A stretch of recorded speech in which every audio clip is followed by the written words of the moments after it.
मंडळी, पुण्यात नात्याचा विश्वासघात झालेली घटना आपण गेल्याच आठवड्यात पाहिली। त्या घटनेत केतन अग्रवाल नावाच्या तरुणाचा लोहगडावरून पडून अपघाती मृत्यू झाल्याची नोंद ही लोणावळा पोलिसांनी केली होती। पण प्रत्यक्षात केतनचीच भावी पत्नी सिया गोयलनं आपला प्रियकर चेतन चौधरीच्या साथीनं त्याला लोहगडावरून ढकलून दिल्याचं पुढच्या तपासात उघड झालं। नात्यावरचा विश्वास डळमळीत करणारी अशीच एक घटना आपल्या ठाणे जिल्ह्यातल्या बदलापुरात घडली आहे। बदलापुरात एका विवाहितेचा हृदयविकाराच्या धक्क्यानं मृत्यू झाल्याचा बनाव तिच्या पतीनं आणि सासरच्या मंडळींनी रचला होता। पण धक्कादायक बाब म्हणजे त्या महिलेच्या पतीनंच तिचा नाक आणि तोंड दाबून हत्या केल्याचा आरोप आहे। कारण काय, तर त्या पुरुषाचे अनैतिक संबंध। पाहूयात एबीपी माझाचा खास रिपोर्ट।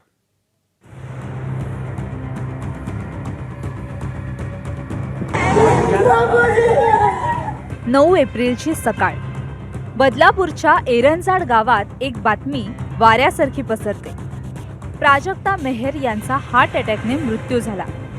घरच्यांनीही तेच सांगितलं। नातेवाईकांनीही सुरुवातीला त्यावर विश्वास ठेवला, पण आई वडिलांना आपल्या मुलीच्या मृत्यूमागे काहीतरी काळं जाणवलं।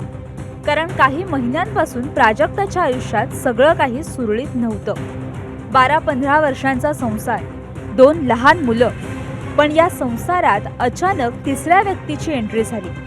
पती योगेश मेहरचं गावातीलच एका महिलेशी प्रेमसंबंध जुळले। त्यानंतर प्राजक्तावर घटस्फोटासाठी छळ सुरू झाला। हवे तितके पैसे घ्या, पण मुलीला घेऊन जा, अशी ऑफरही माहेरच्यांना देण्यात आल्याचा आरोप आहे। पण मुलांच्या भविष्यासाठी प्राजक्ताने संसार वाचवण्याचा निर्णय घेतला आणि तोच निर्णय तिच्यासाठी जीव घेणा ठरला। 8 एप्रिलची रात्र घरात पुन्हा वाद झाला आणि दुसऱ्या दिवशी सकाळी प्राजक्ता मृत अवस्थेत आढळली। सगळ्यांना सांगण्यात आलं हार्ट अटॅक आला। प्रकरण संपलं, पण माहेरच्यांनी अंत्यसंस्कारालाही विरोध केला।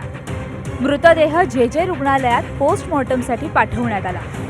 वेळ गेला, दिवस गेले, महिने उलटले आणि अखेर 2.5 महिन्यांनी आलेल्या एका रिपोर्टनं संपूर्ण कहाणी बदलली।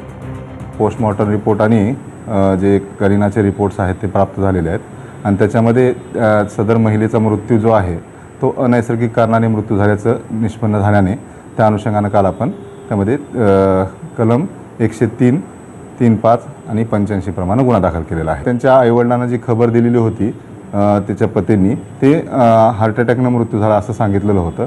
त्या अनुषंगानं आपल्याला जे काही डाऊट्स होते, सस्पेक्टेड गोष्टी होत्या, त्या गोष्टीच्या अनुषंगानं आपण चौकशी केली। चौकशीअंती सदर महिलेचा मृत्यू हा गळा आणि नाक दाबून हे झालेलं असं निष्पन्न होत आहे। रिपोर्ट समोर येताच बदलापूर पश्चिम पोलिसांनी तातडीने कारवाई केली। पती योगेश मेहर आणि सासू अरुणा मेहर यांना अटक करण्यात आली। सदर पती जे आहे त्याचे बाहेर संबंध असल्याची तक्रार आमच्याकडे प्राप्त आहे। त्या अनुषंगाने सुद्धा तपास चालू आहे।